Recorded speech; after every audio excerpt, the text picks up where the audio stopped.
Blueberries and black pepper come together to give this hot sauce a fruity floral edge to accompany the fiery kick from these Thai chilies. Lacto-fermented for even more flavour. If you've never tried a blueberry hot sauce, then you've got to give this recipe a try. Let's get snacking. I've got these lovely fresh orange Thai chilies that I've grown in my garden, but for this recipe, any medium heat fresh chili will do just fine. This is around 170 grams all up, which is precisely 53 chilies. I'm starting with a large clean jar. This one's about a litre in capacity, and to that I'm adding 2 tablespoons of whole black peppercorns. You can use fresh or frozen blueberries for this recipe. I'm using frozen, which means there's not going to be all that much lactobacillus culture on the blueberries themselves. So for the fermentation, I'm really relying on the chilies to do the heavy lifting. To that end, I've read somewhere that lactobacillus tends to cling pretty well to these little green caps. So for a handful of the chilies, I'm leaving those on, but for the rest, I'll remove them.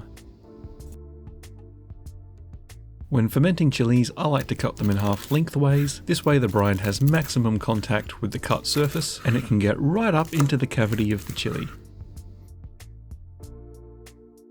Now it is going to be a bit of a challenge to fit everything in here, so I'm just compacting things gently with a wooden spoon. And then I'm pouring in as many frozen blueberries as I can fit. Around half of the frozen blueberries are going into the fermentation, the rest I'll add later. And I'm also making sure I've got just enough headspace in the top of the jar to add a weight to keep everything submerged. I'm then filling the jar up to the top with filtered water to make sure there's no chlorine or anything in there that's going to inhibit the fermentation. I've already subtracted the weight of the jar from this, so this is showing me that the contents of the jar, including the water, weigh 1,438 grams. I want the total percentage of salt in this fermentation to be about 3%. So 3% of 1,438 means that I'll need about 43 grams of salt. And because that's such a small measurement, I'm weighing it out on a much more sensitive set of scales. I've then carefully poured that water back out of the jar into a jug, leaving the blueberries and chilies behind. It's stained a bit purple from the blueberries, but that's just fine. And to this, I'm adding my salt and stirring it until it's all dissolved.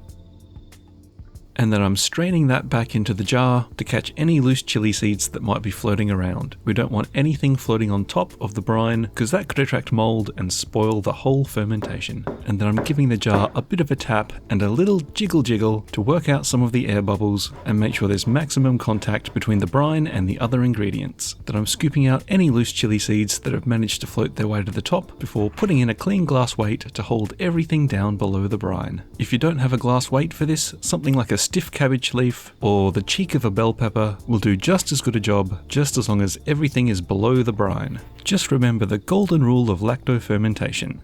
If it's under the brine, it's probably fine. If it floats like a duck, it's probably fine. For more pearls of wisdom like that, check out some of my other videos and consider subscribing for more. And in addition to keeping everything under the brine, the other thing we need to do to make sure that this is a healthy fermentation is to make sure that no oxygen can get in, but make sure that the CO2 that the fermentation produces has a way to get out. There's a bunch of different ways that you can achieve this. You can get special airlock lids or pickle pipes, which are readily available online, but I like to keep things cheap and simple. So I'm using some cheap and cheerful cling film, folding it over a couple of times so that it's nice and strong, then wrapping that tightly over the top and securing with a rubber band. It'll be tight enough so that no oxygen can get in, but if pressure builds up, it'll be able to gently force its way out. And then I'm going to leave that in a dark place at room temperature for 5 to 7 days. And for me, this is what that fermentation looked like on day 7. It smells nice and clean, no hint of contamination, and the deep and fruity smell of those blueberries seems to really have intensified. So let's take off the cling film and have a look, and that looks like a nice clean fermentation. There's no sign of any spoilage or contamination, and it smells really tasty. Pop all of those into a blender if you have one, but today I'm using a stick blender, so I'm just putting these in a slightly larger jar to give me a little bit more room to work with. Then blend that up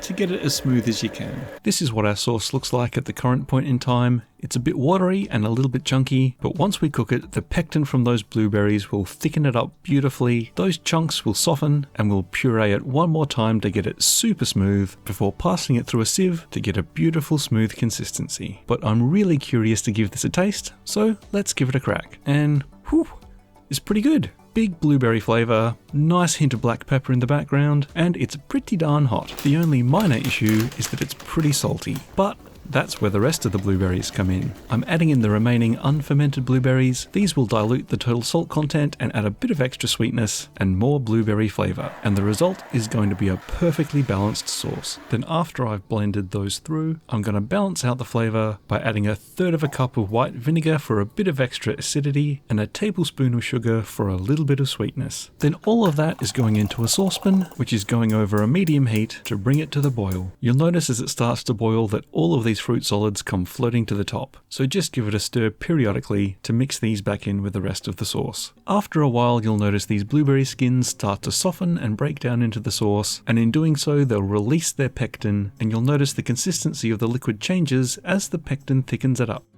So after I've cooked that for about 15 to 20 minutes, I'm giving it one more hit with the stick blender to puree what's left of those softened chunks of fruit and pepper. I normally like to add a little bit of xanthan gum while I'm doing this final blend on my hot sauces. It just makes them a little bit thicker and glossier and tends to help prevent the liquids and the solids from separating in the bottle if it sits around for too long. For a batch this size, I would normally add about 1/4 teaspoon, but as I was adding it, I realized that the pectin from the blueberries had done such a good job of thickening it, I really only needed to add about half that amount, if any at all. But if you are using xanthan gum, just make sure you use it sparingly and blend it through really well. This is now looking really nice and smooth and has a nice glossy sheen to it, but it will still have some chunks of skin and chili seeds. So to get out the remainder of the solids, I'm pouring this into a sieve in small amounts and then working it around with the back of a ladle to remove those remaining solids and let the nice smooth sauce pass through. I'm just giving this a quick pH test. You don't have to do this, but I like to. If the pH is below 4, it should be shelf stable, which means you can safely store it in the pantry and it doesn't need to go in the fridge. And this is looking like it's definitely below 4, so it should be pretty safe. But I tend to keep it in the fridge anyway. It does tend to keep it tasting fresher for longer. In total, this recipe has yielded me about 4 cups of sauce, which I'm pouring into sterilized bottles, and because of the low pH, this will last for months and months. So this is my final result. It's fruity and aromatic, has a wonderful floral note from the black pepper, some complexity and acidity from the fermentation, and rounded out with a little bit of sweetness from the blueberries and the sugar. If you prefer your hot sauces a little bit less fruity and a bit less purple, then check out this recipe for my zesty green lacto-fermented hot sauce. It's a really nicely balanced sauce and goes great on just about anything. So let me know in the comments if you give it a try, and until next time, happy snacking.